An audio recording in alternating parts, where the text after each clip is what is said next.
just a midnight duel by the lake. As one does. Ow. Punk with your shield. Yeah, we'll meet the villain for the second game. Or the main game, I guess, in a bit. He's also an ally. Nice. Okay, that goes up. Good to know. Yeah. I very much liked using Miriam. Those are your traditional daggers. I want to massacre. Yeah, you don't want to die. But if you swap between the two of them, you'll see that they have different health. See? That is useful. So definitely keep that in mind, because sometimes the candles will drop hearts, and you can heal using the hearts. Nice. So it's definitely, yeah. So that's the path she unlocked. I don't know if it's shorter or not. Guess we'll find out. Maybe. So I very much like, and I don't know how many games you've looked into or played like this.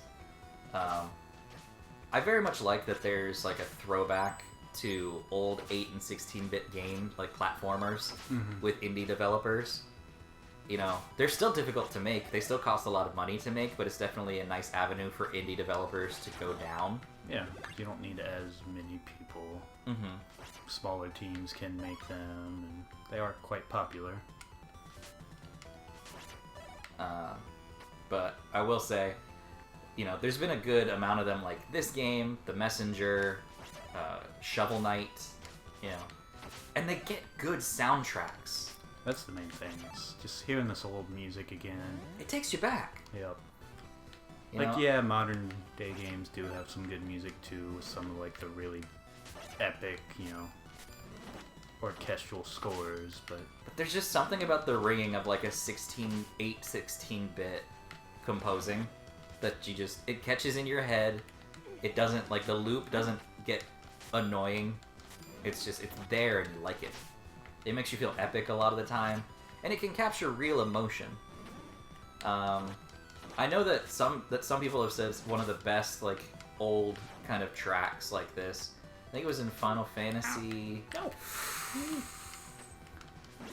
no. What's now considered Final Fantasy VI, but was Final Fantasy III back on Super Nintendo in America. I've heard people say that has one of the best tracks ever. I don't know, I've never beaten that game, so I've never gotten to it. I will say one of my favorite tracks, video game-wise, that I've ever played. I definitely have a soft spot for Final Fantasy VII because I played the crap out of that. And that's nice as an orchestral, but when it comes to 8-bit tracks, oh god, Donkey Kong Country was definitely a favorite 8-bit track of mine. But I also love, like, Castlevania 2, Simon's theme, like Bloody Tears. It's a great 8-bit track. And they redo that all the time, but it's so good. As an 8-bit. Is there one that, like, resonates with you a lot? Like, you hear it and it's just immediately... Definitely have to agree with the Bloody Tears one.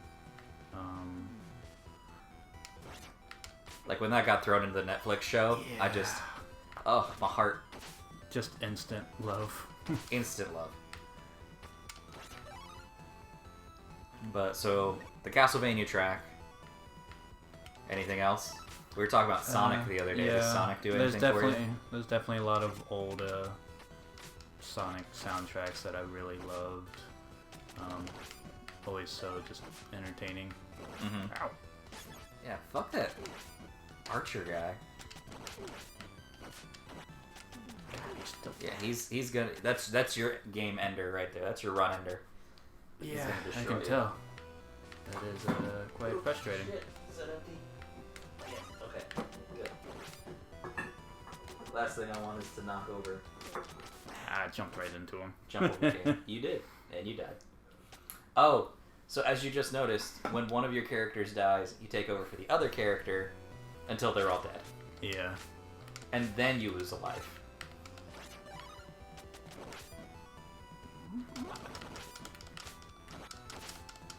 That was a cool way to take out those arrows. You're just like, fuck, fuck, fuck, fuck. What would you do if you saw a candle spit fire at you? I don't think there's really anything one can do. Like, I guess you could just fling the candle. Yeah.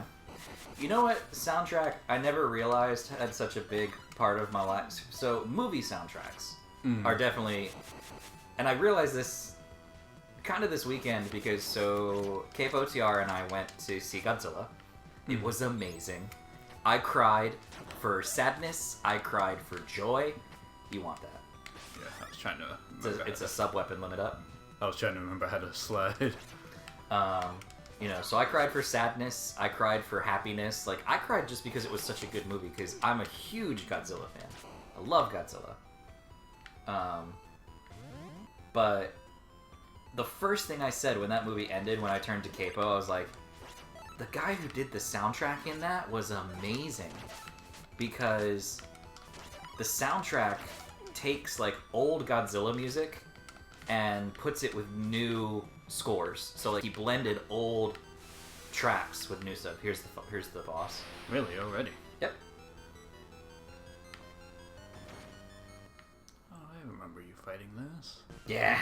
I don't remember what you did, but I remember you fighting this. Oh, crap. Okay. It'll take a couple learns. Yeah. Excuse me. Sorry. Oh, crap. Just right on top of me. Yeah. Oh. Oh. They're bubbles. Yeah. Ow. And she's dead. Yep. But no, so he took old music and like old Godzilla music and themes and put it to like new scores. Like he blended it well. And it was so well done. So you'd be listening and you hear boom, boom, you know, the Godzilla starting theme, and then he'd get to his actual theme and they'd be blended. It was so well done. Yeah. I was happy. Did you see it? I haven't got to see it Okay. yet, but I was happy just going a couple weeks ago, and I found out that Serge Tankian, old singer for System of a Down, had actually did the vocals for like the remade Godzilla song. Did like, he? Yeah, like the old school Blue Oyster Cult Godzilla. Oh yeah, I forgot that was a song. But yeah, the guy had him like do the vocals for this, like the song for. I'm sure it was probably more like a credit type of playing song or whatever. Mm-hmm. But yeah, I saw that. I was like, I was so happy. They're just doing stuff. Yeah, but that's mostly what he's been doing now. Is a lot of like film scores and stuff. Mm-hmm. Like he doesn't really. What's the same with Amy Lee? I think is her name, the Evanescence girl. Mm-hmm. You know, she doesn't release new Evanescence music, but she's doing like composing and stuff like that for movie scores, and like stage plays and stuff. Like she's doing big music, and you're like, that's amazing.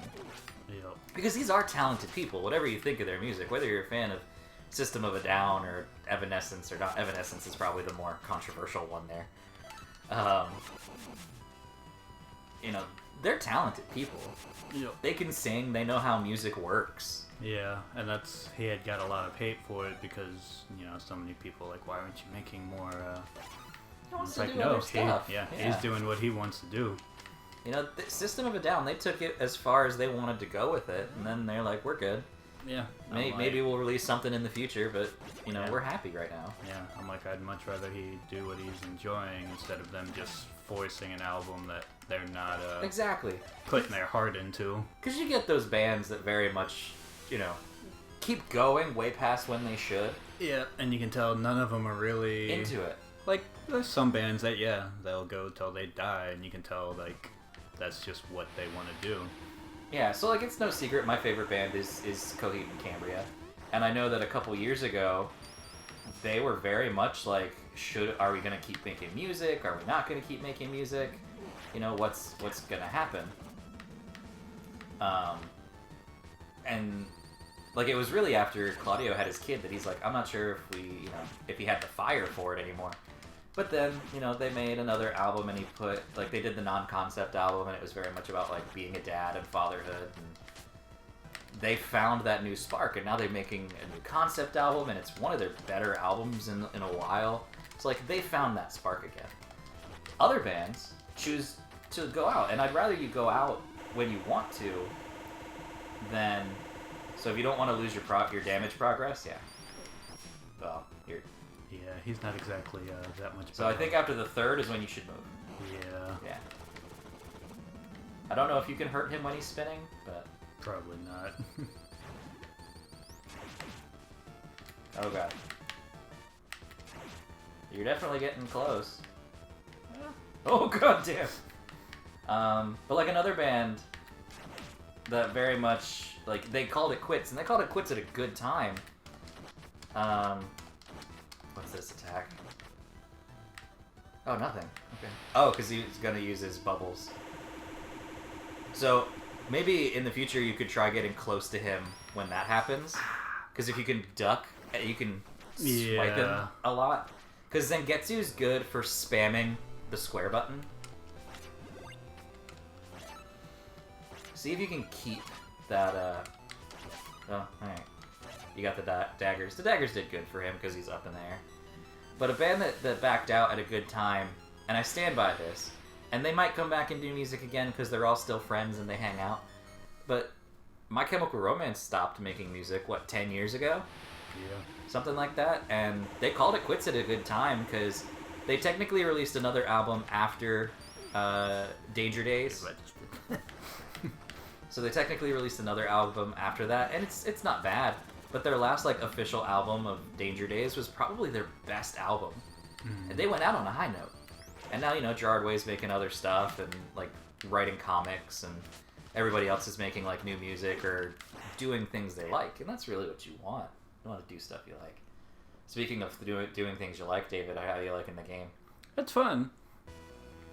Just definitely got to get back in the flow of the old school mindset of how to dodge these types of bosses and stuff.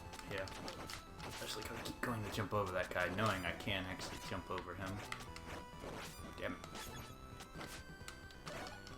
Ah, just out of range. You're also on your last life. Yeah. So if you die here, that's going to be a restart of the level. The whole level.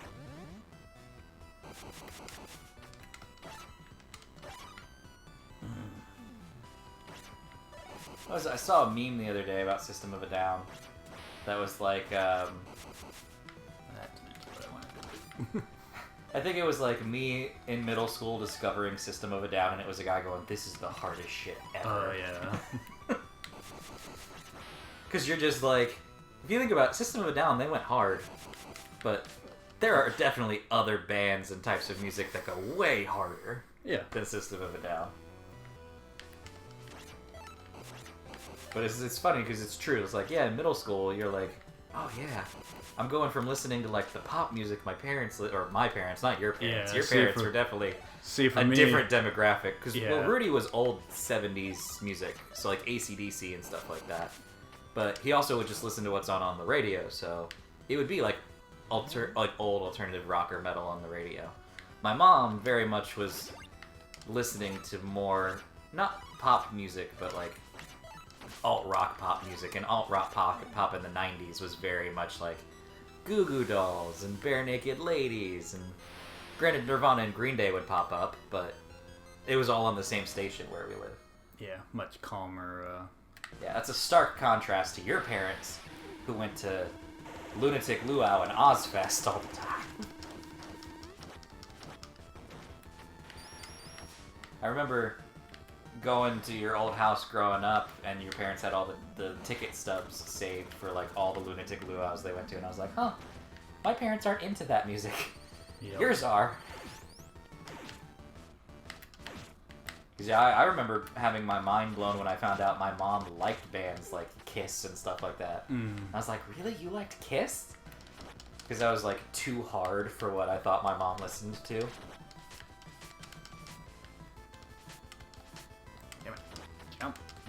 I will say, a lot of my music tastes were definitely influenced by my sister, because she branched out into music far earlier than, I mean, she's a couple years older, but earlier than I did, she branched out into music. Yeah. And her friends, so yeah, so you can continue, you'll start at the beginning of the stage, you can change the style, which will be unlimited lives. So you'll never have to restart the stage. You'll just always start back up at that checkpoint when you keep dying. Yeah, I'll go ahead and do that for our recordings. Well, you've got like 5 minutes. Let's see how far you can get in 5 minutes for this episode. That way they don't have to keep seeing me frustratingly. Yeah. But no, so my sister definitely got into music more earlier than I did. And she got into different types of music that she even listens to now because of her friends in high school. You know, they were like, oh, well, we're listening to punk and pop punk and you know, stuff like that. And so that was my gateway drug into music. Yeah. But then I found Coheed, and that led me to them. Coheed's not the heaviest of music, not nowadays anyway. Their older stuff was definitely more metal than their newer stuff. Granted, some of their new stuff is still pretty fucking good, like hard, not good. I like it all, but you know, that then led me to like heavier metal bands and like heavy metal bands and stuff like that. Yeah. You know, because, and I say that about Coheed, like Good Apollo, the first one was definitely their heavy metalist of music of albums, but they're definitely like progressive rock. Like that's what they are, progressive rock with hints of experimental and metal in it. That's what I like. But we did kind of get sidetracked a little bit though about you were talking about like movie scores. Oh yeah, sorry. I just started going off on music. No, you brought up Surge. Yeah, I just kind of realized I was like, yeah, I kind of got you distracted from your original point. Yeah, I ramble. Which editing these videos, I realize I ramble a lot. Yeah, nothing wrong with that. You've known me for 20 some odd years now. So Yeah. You know to interrupt me if I'm rambling too much. It's all good. Sometimes you need a good ramble. Which I do all the time. But no, movie scores. You were bringing back up? Yes. Oh, was my point on music scores, or Did you have something else to say? I mean, I didn't know if you had a different, because you had started talking about music scores. Well, so another one that I know I wanted to bring up that really, like, when I hear it, it's very nostalgic, is RoboCop. The RoboCop movie theme.